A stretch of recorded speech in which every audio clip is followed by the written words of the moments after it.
Hello YouTube. So what's the crack here? So I just bought myself a new automatic welding mask. So it'll be a great job. So I'm gonna explain what's the difference them two hammers. Well, because see this helmet, you wear it and you look at it, it's completely black. You can't see nothing. Just see welding lines. Well,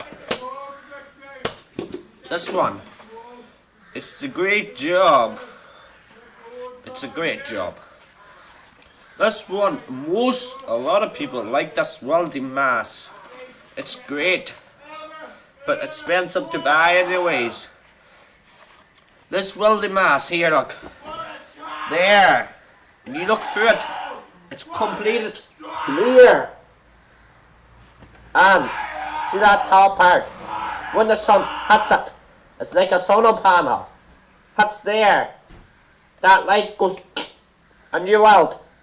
Just seconds. Per seconds. It goes like that. That's a job done.